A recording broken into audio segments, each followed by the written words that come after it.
And so Shurpanaka acting as the laundryman's wife and Shatakanta Ravana's brother acting as the laundryman, they played this havoc, and that trick worked on Rama, and Sita was abandoned like that. And in some other Puranas it is said Hanuman made an investigation and he punished them.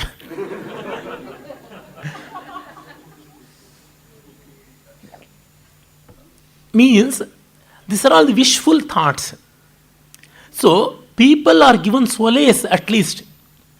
And for example, in the Ramayana it is said Sita was taken on the shoulders of Ravana. Ravana kidnapped her.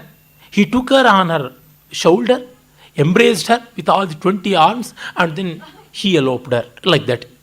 But in many Puranic versions, Sita could never be touched by Ravana. He would just take the whole area of earth, the whole land of the ashrama was pulled out, and then that was something like bulldozed by Ravana.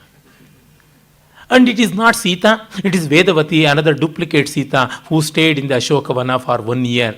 Nobody would touch and nobody would imprison Sita like that. There are so many such stories. All these stories are found in Puranas. See, there, conspicuous missing of the human element. The real human drama, the emotional turmoil of Ramayana is missing. But at the same time, a believer is consoled to a great extent. I still remember in the TV Ramayana of Ramanand Sagar, it was shown, though it is Khichdi of many Ramayanas, at least in the eloping of Sita, he has clearly shown Arvind Trivedi taking that person Deepika who performed the role of Sita on his shoulders. Then I remember my friend's grandmother, என்ன அநியாயம் பண்ணட்டப்பா சீதா மாத்தையை தொட முடியுமா அவன் அப்படியே மாட்டிண்டு போயிட்டானே இது என்ன கன்றாவி. Alas, what a great havoc, what a great blasphemy. Can it happen so? Can Sita be touched by Ravana? என்ன பஸ்மமாய் போகிறது இல்லையா அவன்? That's so. In Ramayana, it is clearly said during the time of Agni Pravesha, Sita says, I was helpless. Ravana touched me, Ravana lifted me. What can I do? This is how she says. And some people have interpreted that Sita was enjoyed by Ravana. Well, if Ramayana had to be taken in the literal sense, nobody would deny that. Of course, in the Ramayana itself, we have, whether it is interpolation or not, Ravana had a curse from Brahma that when he raped an Apsara by name Punjikasthala, Brahma had cursed Ravana. And even when he had misbehaved with Rambha, Nalakubara, the boyfriend of Rambha, had cursed Ravana that if you attempt such things on a woman who is not interested in you, your head shall be shattered into thousands of pieces like that. So because of the fear of the curse, Ravana would not dare any such attempt like that.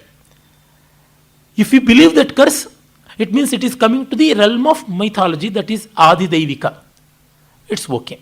Sita's sanctity is kept intact.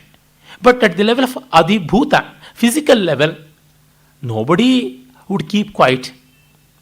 And one may argue, Ravana wanted to see that Sita would change on her own accord. Ravana had no such romantic feelings. It is clear from Ramayana. Well, we should get mature to such an extent that the love for Rama was intact, that could never be bulldozed by Ravana in spite of our helplessness of any sort. To appreciate that, it needs a lot of maturity and detachment. Can one and all do that? We may do with respect to Sita. Can we do with respect to our own wives, our sisters, our daughters, our mothers? It's very, very difficult. But this strength is given by the Vedas. In the Shraddha mantras, one mantra goes like this: if by chance my mother had incurred any adultery, and by chance if I am the product of that, while performing father's sacrifice, my sacrificial offering shall go to him, considering as my real father. because he has nurtured me, educated me, and loved me. And so, my mother's adultery by any chance should not come in the way of denying him as my father. So, it's a very, very courageous man. I told about the story of Satyakama. But this needs a lot of maturity. It's not maturity of words, it's not maturity of wealth, it's not maturity of scientific nature. It's a spiritual maturity, and that not all can. For that reason, we have to protect the Adidevika dimension of interpretation also. Because we use so many euphemisms in our day-to-day affairs. Why? We are having our own fear that it's very ugly and indecent on our part to violate that norm. Like that, even the Puranas are also. So it needs lot of spiritual, compassionate understanding to know the nature of the Puranas and even the nature of Vedas also. So Sanatana Dharma is something like handling our own selves. We can handle any material situation, but can we handle ourselves, our emotions, our likes and dislikes? Like that. And that's why our tradition brought out a wonderful model called Purusha. Purusha means not man or masculine feature. It is the soul dwelling in the body. Yesterday I told about the Veda Purusha having different angas, the limbs. Like that we have the Yajna Purusha. All the different vessels and utensils and other things used in the Yajna, they forming different parts of the body. In Aitareya Brahmana and even in the Shatavadhani Brahmana, we have wonderful explanation of the Yajna Purusha and the Purana Purusha. All the 18 Puranas becoming various limbs of the Purana Purusha. In the Padma Purana, we have reference to Purana Purusha. Like that, we have Rashi Purusha. The 12 Rashis, starting from the Aries to Pisces, that Mesha to Meena, they forming the various parts, limbs of the body of Rashi Purusha. Like that, we have Nakshatra Purusha, available in Matsya Purana, Nakshatra Purusha. The 27 constellations, starting from Ashwini to Revati, they becoming different parts. Like Prabandha Purusha in Sangeeta Ratnakara regarding the music. Like Kavya Purusha, becoming the embodiment of poetry in the work of Rajashekara, that is Kavya Mimamsa. And then we have the Loka Purusha in the Jain tradition. All the 7 lokas above and below, totally 14 in number. Sapta Urdhva Loka and Sapta Adho Lokas, they become the Loka Purusha, like that.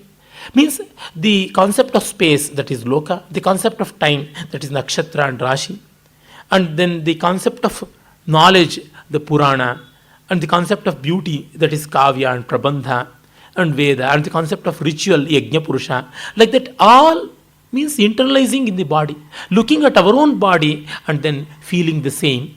That's how we have made, and that is an indication to know that as we understand better, we understand Sanatana Dharma well.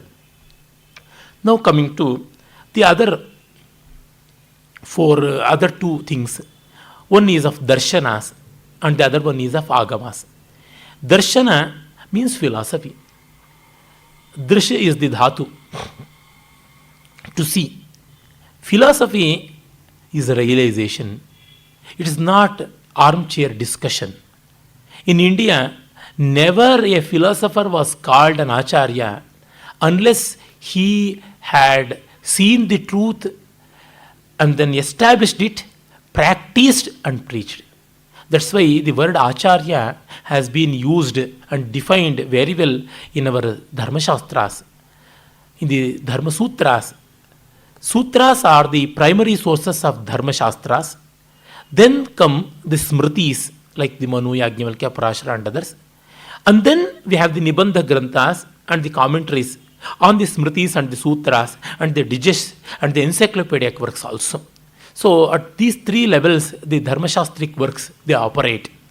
Sutra are the cryptic aphorisms, short and sweet, sometimes bitter also, because of the difficulty in understanding. And then versified elaboration of them, that is Smritis. and then prose elaboration and very wide explanation of them with lot of citations, quotations, they comprise the aspect of commentaries and nibandha granthas, treatises, texts, glosses, and whatnot.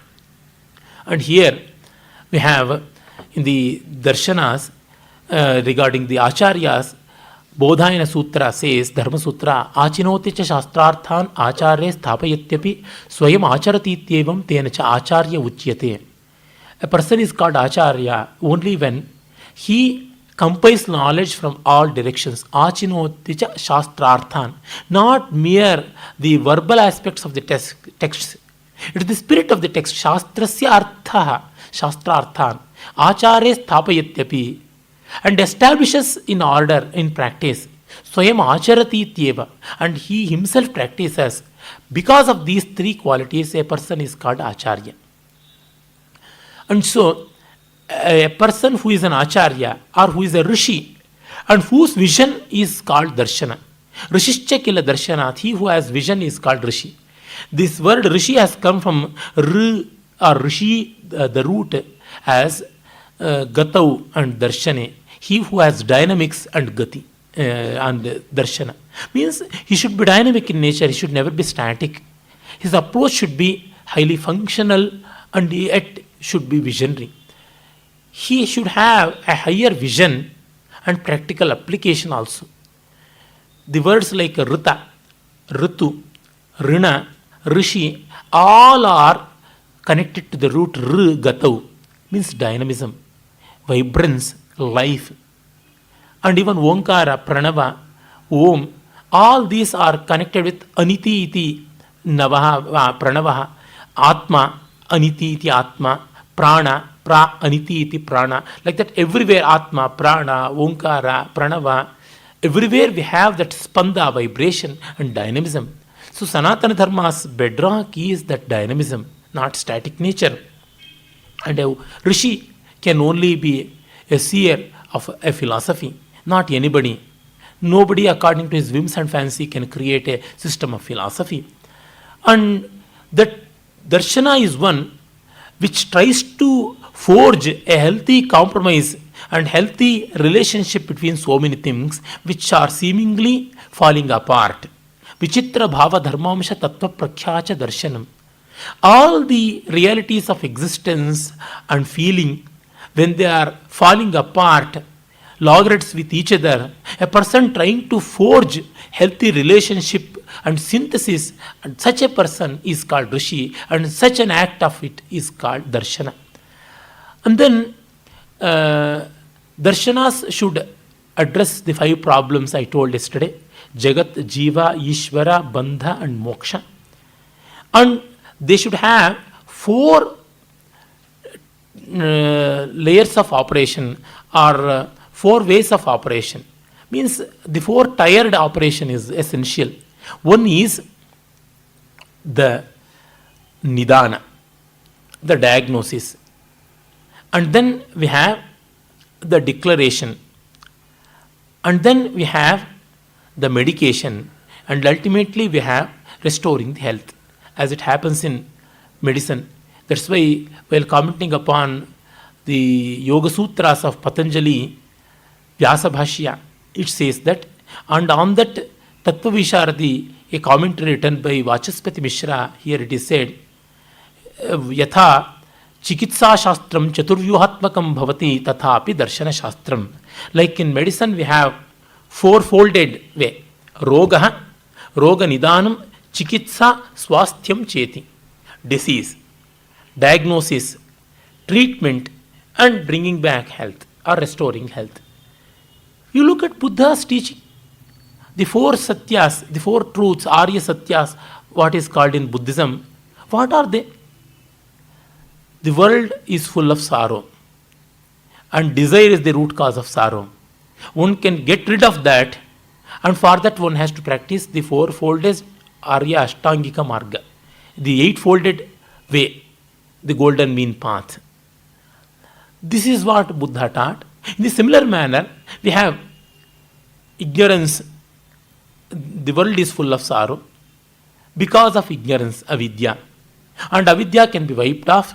For that we have the sadhanas, like that all systems of philosophy have said, whether it is Nyaya Vaisheshika or Sankhya, Yoga or Mimamsa, Vedanta, Jaina, Buddha, whatever, all agree that there is sorrow. We have to accept that there is problem in the world. If not, there will be no inquiry at all. So, identify the problem. Pain is the root cause of our inquiry. Without pain, why we go? Means there is shoka. The product of pain is shoka. And because of shoka, even when we are not engrossed by that, we are scared of it. So is bhaya. And we try to hang on to something, feeling that we may not get attacked by pain. And so moha. Having the fear of losing something, or adhering to something, or trying to run away from something, all these are happening. In the first talk itself, I think I told about bhaya, shoka, moha. All boiled down to one thing, shoka. The ultimate result. Arjuna, first chapter in Gita itself is Vishada Yoga. Means agony, the path of agony, the trials of agony, like that. Then, what is the cause for that? For that avidya, ignorance, wrong understanding, or lack of wisdom, lack of awareness is that. Then trying to come out of that, we have some prescriptions at the level of at the physical, mental level we have practices. For that we need sadhana. And at the individual level, at the collective level, at the family level, and what not. Like that we have. So the social order, everything has been developed like that. So, if we see from this direction, Sanatana Dharma always tried to have, whether the social order or the economic order or the artistic order or whatever, trying to get liberated. And that's why our main aim was to get liberated. This is the Parama Purushartha, as Hiryanas is the only value, the ultimate value. All other values are instrumental. If they are not, it's not called a value. That which is not heading us towards moksha has to be kept aside. That's why Purushartha Pratipadakatva. Yesterday also I told, we are so obsessed with Purusharthas. That is right or wrong. Our tradition is that. Moksha. Not running away from the world. We should never mistake that. For many people have told, both Indians and foreigners have told that India and Indian culture is pessimistic in nature, always looking at the sky and not worried about the realities of the world. It is half truth. If at all there is any truth, it is half. Not even half. Because we had so much of enjoyment, our ancestors enjoyed the world so well. They were extremely celebrating and jubilant in nature. I will tell you about all these things in the next week meeting, where I will be discussing about 64 arts and the Gandharva Veda details. Then I will be telling you. But our ancestors were much more for celebrating life than we people. That should never be forgotten. For that we have a great tradition of Brihat Katha.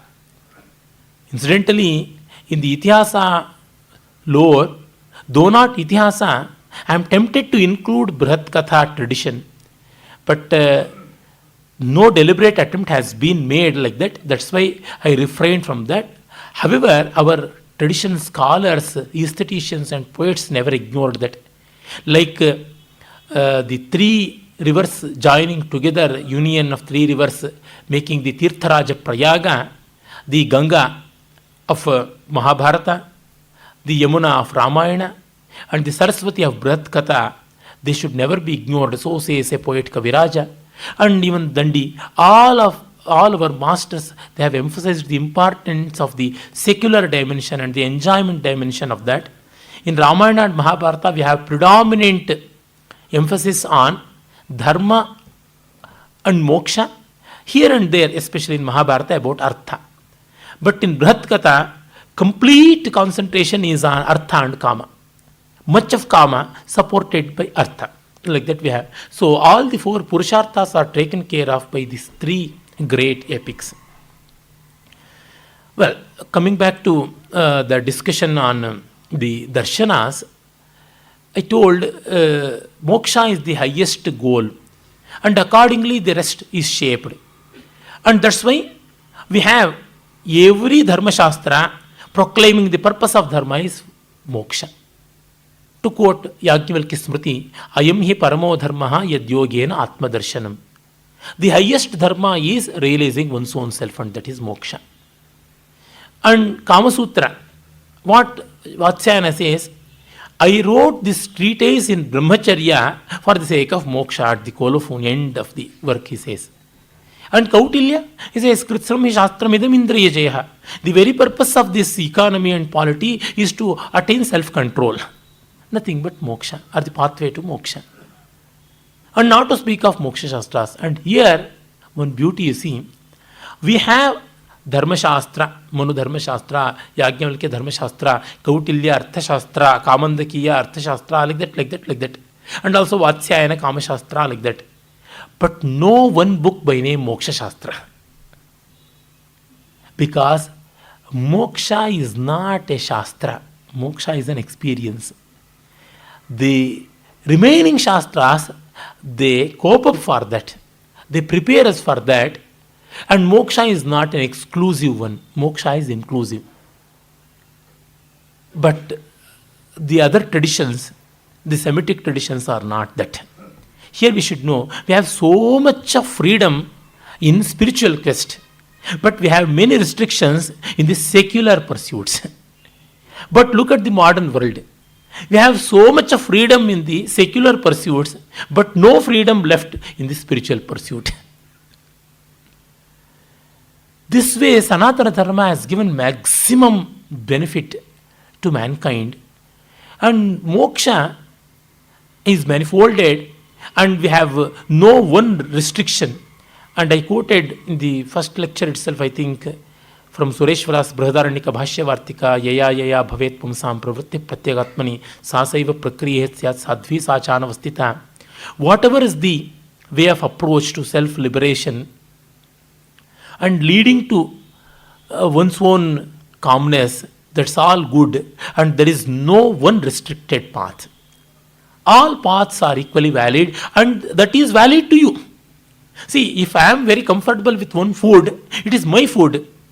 None can challenge that, and I should never challenge in turn others. This is the approach of Vedanta, and that's so Moksha Shastra was never a deliberate Shastra. And to quote a parallel as an analogy, I can tell you from the Taittiriya Upanishad, Bhrigu, a sage, went to his father Varuna to know the highest truth and nature of Brahman. What is the nature of Brahman? He told, Tapasa vijijñāsasva tapo brahmeti. You go for penance, you introspect, you will be knowing. He never said what is. But the Lakshana of Brahman is this much, from which everything emerges out, in which everything is sustained. And to that thing, where all that enters and dissolves, and that is called Brahma. Yato va imani bhutani jayante ye najatani jivanti yat prayante abhisamvishanti tad vijijñāsasva tad brahmeti tapo brahmeti sata tapasa brahma vijijñāsasva satapo tapyata satapastaptva. So he went for penance, came back and thought, the physicality is the highest truth. Everything comes from the physical stuff, material stuff, and is sustained there and dissolves there. So that is, he never said wrong. Go back and observe more, penance more. He came back. The vitality behind materialism, that is the Brahman, the prana. Anna said, and then the prana. Again go back. Manas, the thought, the propositions and dispositions, they are very important, and that is the nature of Brahman. Mano Brahmeti. No.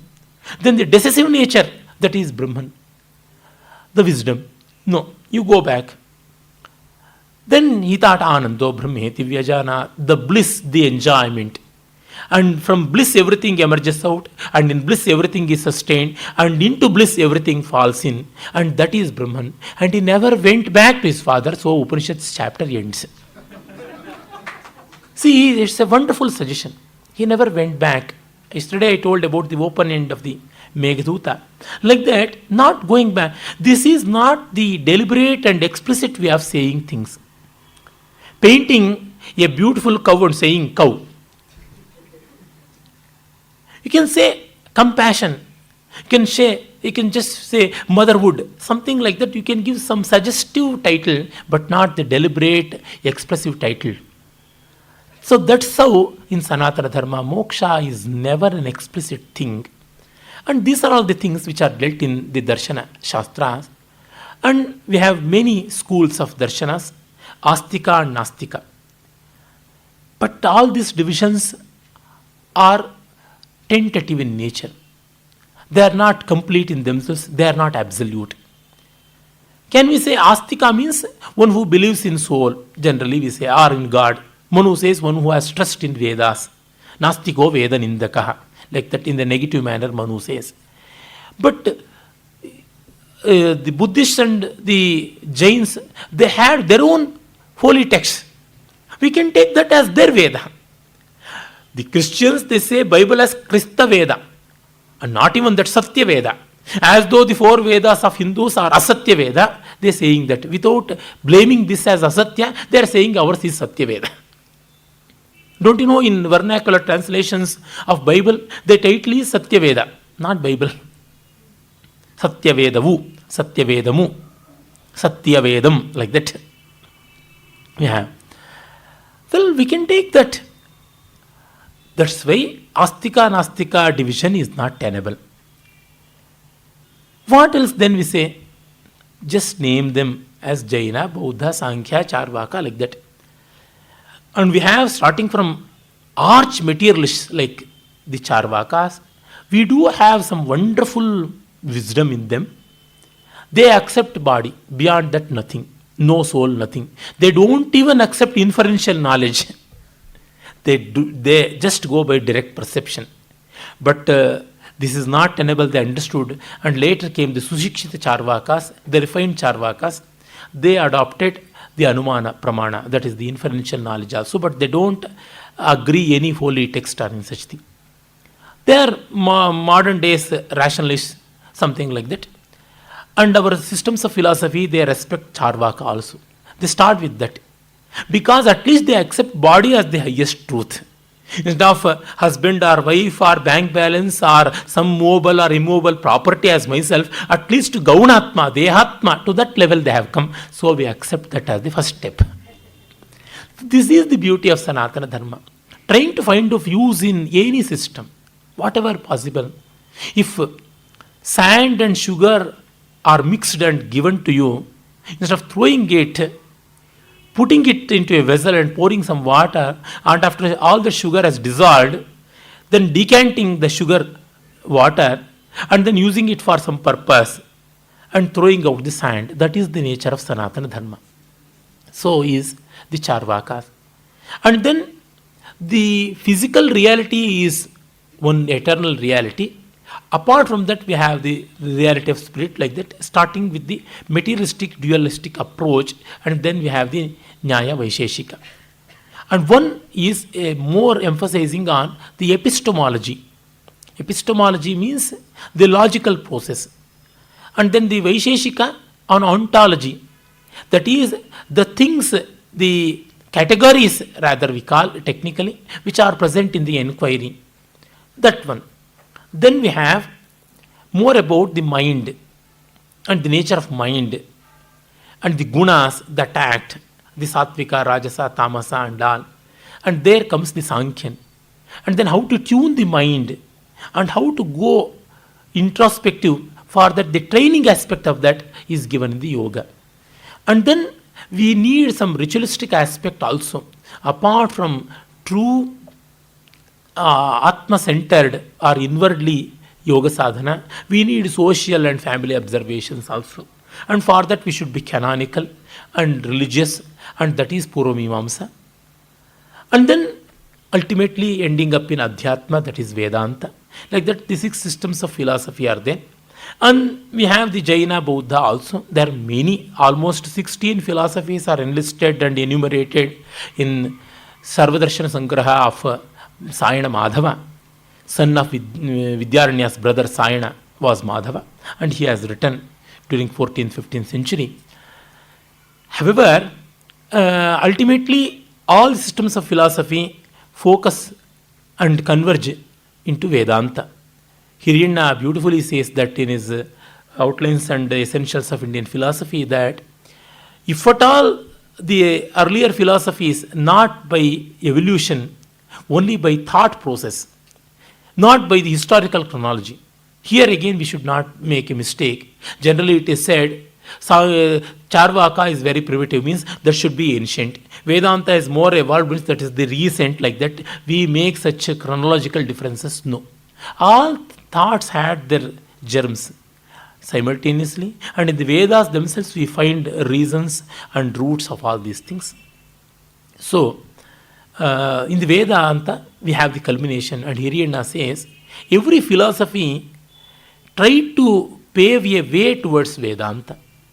So, they can be arranged in a form of evolution of thought, not in the line of time. It is in the line of understanding. And then we have the Agamas. We shall discuss that after the break. Thank you. Regarding what is the significance of reading Garuda Purana during the 10 days when a person has departed. For this, the reason is, in the Preta Khanda of Garuda Purana, we have lots of details, belief-oriented details regarding the travel, journey of the spirit or soul, the Jivan, having departed the body and going to the other world, and also the agonies and the trials which are felt there, and what are the punishments given, and to avoid that, how a person should pave his way, and how or he or she should be well and good in this world and practice some good things, like that. Those details are there. This is more like a belief-oriented education, which is very essential. And here only rationality and intellectuality is not a clean chit for good character. A person, in spite of all criticality, may be a crook, and often more we see from the world. That's why belief has its own way and role to play. And due to this reason alone, we cannot and should not dismiss belief.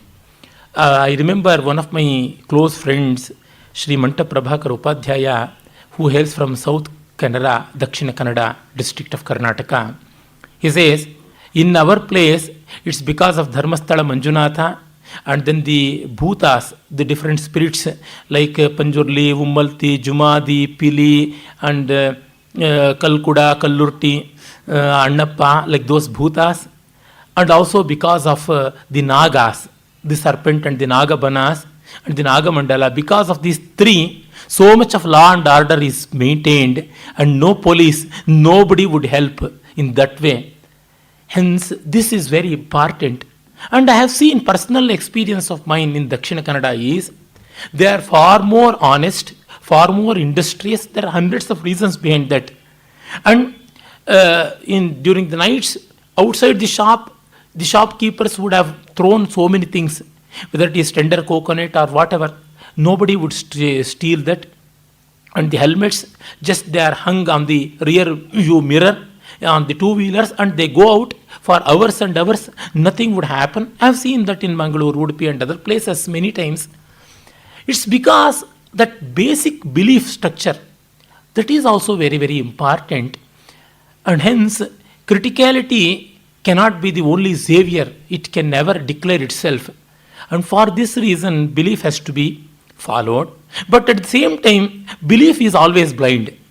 If you say blind belief, it is nothing but punarukti dosha, the dosha of repetition. Belief itself is blind. So, that becoming superstition, and superstition leading to a lot of atrocities against the weak and meek, These are the problems. Again, to go back to the early sessions, it's a dynamic equilibrium. Repeatedly, we have to tune and tune and tune. If we sleep over the issues, automatically we lose control over the situation. And pratyam pratyaviksheta narascharitram that is a subhashita. Every day one has to introspect his personality, character, whether he is good or bad. Every day we have to wash the vessels. I remember from the biography of Paramahamsa, Ramakrishna Paramahamsa, once he asked his mentor, Totapuri, who initiated him to Vedanta, why we should meditate every day. Then Totapuri showed his jug, the kamandalu, a brass jug. It was well washed and polished, brilliantly shining, he showed. If I don't wash for 2 days, we'll be having so much of stains on that, and the corroded nature of it will make it dull and gloomy. So we have to wash. Then Ramakrishna said, can we not have a gold jug? No problem of washing. Guru said nothing. But I add only one thing. Not one and all can what? One and all can afford gold jug. Not one and all can afford gold jug. It's very difficult. Only one or two can be in that highest state of bliss always.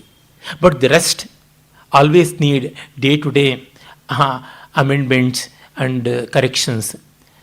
And of course, it is the nature of world also. We have to breathe. Once for all, I shall take all the oxygen and keep quiet. Can I say so? It's not possible. So the very nature of world is this. And hence, we have to cope up with that again and again tuning. That's why I am repeatedly stressing it, entirely stressing it, not minding the amount of boredom which you would incur in that process. The balancing of head and heart, the balancing of spirit and matter, that is what Sanatana Dharma is. And nobody can make it a universal, all-time solved problem. When the problem is solved, we have to leave the hall. When the answer paper is complete with correct answers, you have to give it to the invigilator and go out. You cannot sit. So when that is solved means, I have solved the problem, but the rest of the people you can't say, as I have answered the paper and cleared off, you people get out from the hall. Can I say so? So a liberated person cannot insist others to behave like me. I may at the most help, but in an examination hall I can't even help. Only before the examination I can help. During the examination, they have to solve by themselves. And life is such a peculiar examination. Everybody's question paper will be different. No syllabus. Hence, if you copy, you will fail. Originality has only one solace in the life, in the examination of life, nowhere. And another question. Why were ladies not initiated into Vedas? Specifically, women not allowed to chant Gayatri Mantra. Role of women in Indian culture and society. Very important question. I thought I would get some time to dwell upon this, and I'm very happy that I have got an occasion itself now. Nowhere in the Vedas we have any such restriction that women should not recite Veda. Even in Manusmriti also, it is said marriage itself is Upanayanam, or the initiation into Vedas to women. And it is also said women are of two kinds, Sadyovadhu and Brahmacharini. Brahmacharini means a girl who has got the thread initiation. Thread initiation is later, of course, initiation into Vedas, and tries to be so, and she will remain as a spinster forever and pursue her studies in Vedic lore and other aspects of knowledge and continue like that. The Sadyovadhu group, they study up to a certain extent and then get married and become housewives. Like nowadays also, they study, they get the degrees, technical degrees, and become housewives. No problem, very good. Their education is well applied and used there. That is what said in Manusmriti and even in many other things. And later came the restriction that women should not.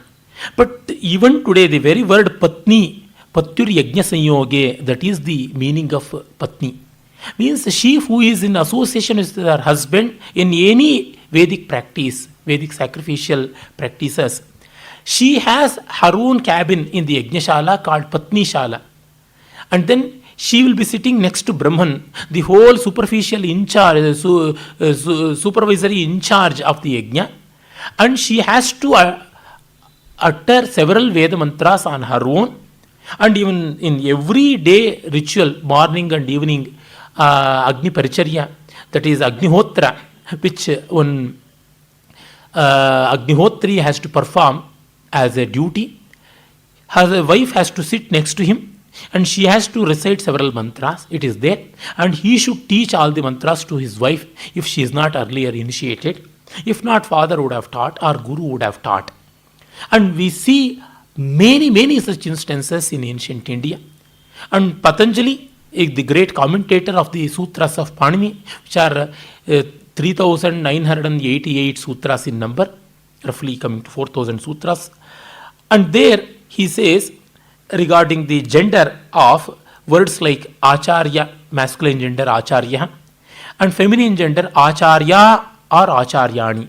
Upadhyaya, masculine gender, Upadhyayi or Upadhyaya or Upadhyayini, like that. There we are now using carelessly all these things. Upadhyayini, we say. Upadhyayini, our Upadhyayini ಆಗಿದ್ದಾರೆ ಇಲ್ಲಿ, like that. Upadhyayini is just wife of Upadhyaya, not a teacher, lady teacher. She who is a lady teacher, she is called Upadhyayi or Upadhyaya. Likewise, Acharyani means Acharyasya Patni, wife of a mentor. But she herself is a mentor, is Acharya, like that. And who is Upadhyayi or Upadhyaya? She who teaches Veda is Upadhyayi or Upadhyaya, an instructor. And she who teaches Shastras in the Vedanta Shastras and other Shastras, and who has a very high level of recognition. I told about the definition of Veda, Acharya, earlier. And such a person, such a lady, is called Acharya. Achinoti cha shastrarthan acharye stapayatyapi swayam acharati tyeva tena chacharya ityuchyate. Tena chacharye ityuchyate, like that we have to say. And then we have many Vedic seers, they are called Rishikas. In the Rig Veda we have Rishikas like Ambrani, daughter of Ambrana, Vagambrani or Vagambrani called. And then Vishwavara, or we have Urvashi, Lopa Mudra, and many Shashwati, like that. We have more than 44 Rishikas in the Vedas. And people like Brahmavadinis like Gargi, Vachaknavi Gargi. And Vachaknavi Gargi was a spinster. Maitreyi, another Brahmavadini, was married to Yajnavalkya and she was Moksha Patni. She had married Yajnavalkya only for the spiritual reasons, not for the material reasons. Yajnavalkya had another wife, Dharma Patni. She was for the Trivargas, Dharma, Artha, Kamas. But Maitreyi was only for Moksha, like that. And then Sulabha, another great Brahmavadini during the epic period, and she had gone to the court of Janaka and used to discuss a lot of philosophical issues with him, like that. Plenty of such instances. And Madhvacharya clearly says, Pura kalpetu narinam maunji bandhana mishyate. In the early period, Pura kalpa, in the other kalpas, all the women were getting the thread initiation, Maunji Bandhana. Maunji is mentioned in the Vedas, but not the Yajnopavita. I told Yajnopavitam Paramam Pavitram is not a Shruti mantra, it is a Smriti mantra. It is the mantra found in the Smritis, not in the Shruti Vedas. Well, Kalidasa refers to such things. Parvati having the Maunji and having the Vedadhyena. And Bhaubhuti clearly says about women studying various Shastras and Vedas in his Uttaramacharita. Atreyi is one such example. And then Banabhatta too says Mahashweta Brahmasutra Dharana Pavitrikrita Kaya, like that in his Kadambari. And in Valmiki's Ramayana itself, Hanuman in search of Sita will be waiting in the Ashokavana near a water pond, and then he says, Noonam Sandhyartham Atra Samagachet Varavarnini, like that. Sita perhaps will certainly come to this place to perform Sandhya. And during the time of Rama's departure to forest, Kausalya was performing an yajna and she was offering herself Jyoti. Jyoti means personally she is offering directly to the fire. Oblations have been offered like that.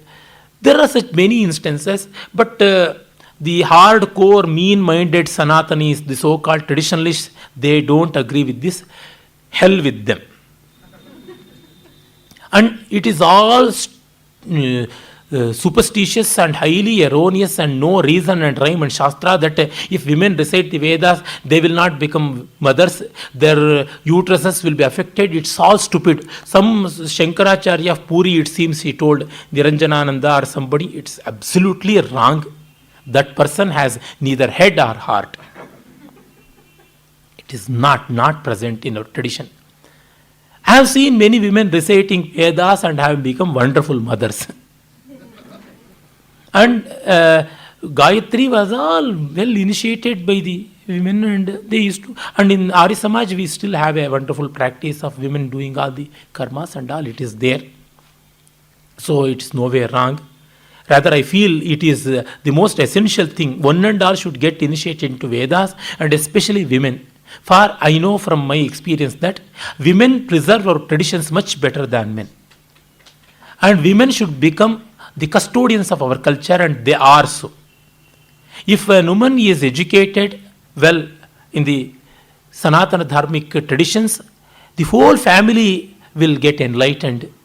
And I honestly feel that women should be given more and more opportunity, and they should become the purohits to perform the rituals and other things. It is all well established in our tradition, and no gender disparity is accepted in the true spiritual way. And Vidyaranya is Jivan Mukti Viveka clearly says just before 600 years, women are entitled to become sannyasis. Shankara had not given that. And even his students, Mandan Mishra or Sureshwaracharya, was not for that. They didn't deliberately said no, but they had not mentioned in their works. But Vidyaranya specifically says in Jivan Mukti Viveka that women are also entitled to initiate it in sannyasa order. Well, apart from the textual evidences, why not we do? See, I am showing the textual proof for the people who get convinced by the textual proof. If not, we can do as well. I study. Who told me that I should read Quran, I should read Tripitaka, I should read Bible? I read that. I read with all open-mindedness to find out anything use or good is there. I found something good, something bad, something average, like that. So we can as well get initiated into it. And hence women pursuing Vedas is no taboo. And it was a taboo for a certain time. There may be so many social and political reasons behind that. We need not blame the medieval people. And even women's head being shaven when the husband is no more, it is also unvedic, unsmartic practice. Means no smriti prescribes that. We don't have. And the women having the nose rings, piercing the nose ring was not in the Indian tradition. It is introduced by the Muslims. It's a beautiful jewel ornament. Okay, I agree. But people say that it is the sign of subordination. Like the nose is pierced and a rope is tied, rope is wreathed to animals, cattle especially. Like that women were treated, they say. It's not that. If it is so, in our tradition we don't have. We have a specific ceremony of piercing the ears. Means it is Karna Veda Samskara, no Nasa Veda. When somebody does something wrong, then the noses used to be chopped off, but no piercing of the nose. And in some of our texts, like Lalita Sahasrama, we do have the mention of a nose ring, Tara Kanti Tiraskari Nasa Bharana Bhasura. They again indicate that such compositions are later. Lalita Sahasrama is part of the Brahmanda Purana, but these things are later interpolations. Just because it is interpolation, nobody should shun that. It's a wonderful stotra. Perhaps the best Sahasrama is Lalita Sahasrama as far as the poetic diction and beauty goes. No other Sahasrama is as beautiful as that. It's a beautiful piece of literature. I appreciate it. I have by-hearted that. But the dating and all should no way come into picture when we are enjoying it and when we are reaping the spiritual benefits or the poetic benefits or the feelings of that. You see, a reason and belief, they are of two different planes. We should not mix up at random. We should try to forge a balance, and that has to be done at the light of Vedanta, that is Adhyatmika Anubhava, spirituality. I think that much of answer is sufficient regarding the women empowerment and women being initiated into Vedic literature. Now coming to the Agamas. Agamas, of course, they are encyclopedic in nature again. There are many, many in number.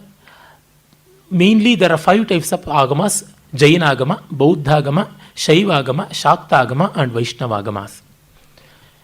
The Jaina Bauddha Agamas, of course, are the spiritual, philosophical and religious texts of the Jains and the Buddhists. They are well preserved and all.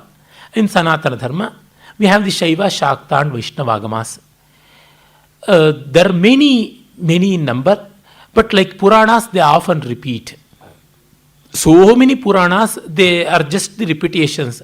Hundreds of verses they get repeated, or here and there some variation. In the Agamas, that is even more greater and much more prone, such repetition. So one need not be baffled by the number. Such repetitions are found in the Vedas also. I told Rig Veda has totally 10,552 mantras and Samaveda has 1,875 mantras. Of them, 1,800 mantras are from the Rig Veda. Only 75 mantras are from the Saman. And in the Shukla Yajurveda, we have 2,144 mantras. And in the Atharvaveda, we have 6,000 mantras. 1/3 of Atharvaveda is Rig Veda. Half of Shukla Yajurveda or Krishna Yajurveda is Rig Veda. And even again, these are all the Samhitas. In the Brahmanas, we have so much of repetition. Prose passages, pages to pages, we have repetition. Though not literal sense, we have in spirit, and we have in verbatim with some certain small exceptions, like one word changed here or there, the words being replaced or the order of the words being changed, like that. So, in essence, we have not much in bulk. Not to say about the Smritis. So many Smritis are repetitive in nature. How much one can spin? Enough of that. So is in Agamas, very much of repetition is there. Why? Because so many people, so many areas, they try to compile something. They compiled here and there, and that itself become a tradition, and that itself become a textbook, like that. We have in the Shilpa Agamas, Shilpa Samhitas, more than 60 works are available. Hanumat Shilpa, Kashyapa Shilpa, like that. We have many, many. Again, repetitions and repetitions. Originality cannot be too bulky. Originality is always inversely proportional to volume. So duplication is always directly proportional to volume. Like that duplication has been done. But here and there we have some beautiful things. In Agamas, we have the philosophy. The philosophy is mainly Vedantic in nature. We have there the theistic, means the Saguna Sakara, and the spiritualistic Nirguna Nirakara. Both philosophies are there, but emphasis is more on the Saguna Sakara. Naturally, it's a temple tradition. And then there we have the Shaiva, Vaishnava and Shakta. Shiva as the highest truth, Vishnu as the highest truth, Shakti as the highest truth. Ultimately, in these three, even more strictly speaking, into two, the feminine and masculine way. Like that, it has to be reduced. Here again, we have the relationship between the highest truth and the individual, that is the Ishvara and Jiva. It is inseparability, dependability, and absolute separation, like that Dvaita, Advaita, and Vishishta Advaita, that is Bheda, dualism, or Abheda, non-dualism, or Bheda, Bheda, relative dualism, or qualified monoism, something like that we have. Accordingly, the philosophies have been developed. I shall give such details more if time permits when I take up darshanas exclusively in the next week meeting. This philosophical background is given in every agama. But more than that, how the philosophical truth is realized means by devotion, bhakti. And devotion expressed in terms of karma. The karma is Devalaya karma, the temple-oriented karma. We know there are three main yogas, jnana, bhakti and karma. We say Raja Yoga or the yoga of meditation is one more. So dhyana, like that we say the four yogas. All these are revealed in different manner. In the Vedas, we have in the form of hymns, bhakti. And in the form of rituals, we have karma. And in the form of meditation, we have dhyana. And in the form of discrimination and analysis and then internalizing the features, we have jnana. The bhakti of Samhita mantras, the karma of Brahmana mantras, and the dhyana and the internalizing, going internal in the Aranyakas, ending up in the jnana of the Upanishads. Likewise, in the Agamas also, the philosophical dimension of the Agama, the jnana, has to be attained by the devoted approach of temple tradition, that is karma. So we have these traditions. And here the temple, erection, building, starting from the foundation, how it has to go on, and in the consecration, installing of the various structures, various images, icons, like the Moola Bera, Moola Vigraha, and then the Utsav Vigraha. Yesterday I told about certain things when compared with the five or the three holy fires of the Yajna, how these are the counterparts of them. All these, and the body itself is treated as a temple, starting from the toes. When a person is lying like that, this toe becoming the Mukhadwara or the Mukhamantapa. We know a towering structure called Rajagopura or Rayagopura, that is the position of feet. And then the stomach becoming the Balipita, and the genital becoming the Dvajastamba, and then the chest becoming the Navaranga, and then the head becoming the Garbhagraha, and the throat becoming the Kanta Sandhi, the passage that makes way from the Navaranga Mantapa. You know, the four pillars will be there just in front of the god, and a circular arena where dances and such performances may go on. That is the way of divine entertainment, and that is the area of heart. And then we have the Agnya Chakra position in between the eyebrows, that position of the head, there the Moola Vigraha, the icon, that is the Moola Bera, is installed.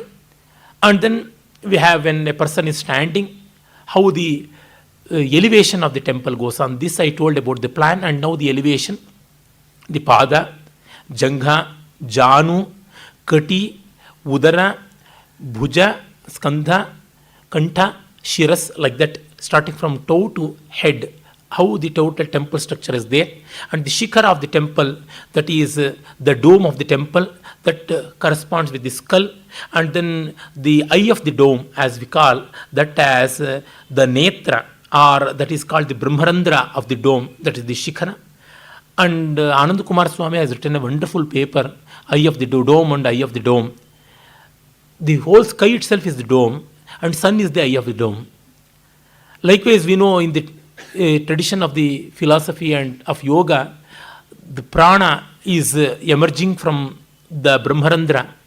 And in the Aitareya Upanishad it is said, the God created the human body and made all gods present in different limbs. I think that the Adityas coming and occupying the eyes, and the directions coming and occupying the ears, and then the moon coming and occupying the mind, and then Agni coming and occupying the digestive system. Like that, all the gods occupy different parts of the body.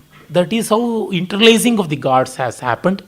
And then ultimately the great God, Brahma, he thought, I should become the soul or capital S self, the Atma of the Deha.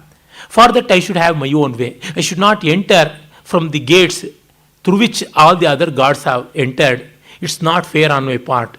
It's a rather inferior way. So he cut open the skull and entered from the parting of the hair. We call that as the Simanta in Sanskrit. From there, he made a cut and entered, and that is called Vidriti in Sanskrit, and that is Brahmarandra in the Yoga Shastras. And from where he entered, through that only he has to emerge out. That is how the tradition goes on. And that Brahmarandra position is the tip of the Kalasha. And at the tip of the Kalasha, we do have a Randhra like that. We have elaborate processes. Means, Deha is the Devalaya. Deho Devalaya Pruktaha Jivo Devas Sanatanaha Tejed Ajnana Nirmalyam Soham Bhavena Pujayet. It is the dictum of the Agamas. The body itself is the temple, and then the soul itself is the God, and Ajnana, ignorance, is the Nirmalya.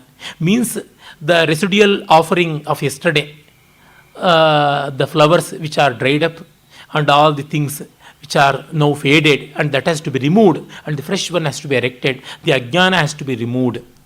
And Soham Bhavena Pujayet, I am that highest truth, Tattvamasi, like that. And even in all our household rituals and utsavas and vratas, we do that.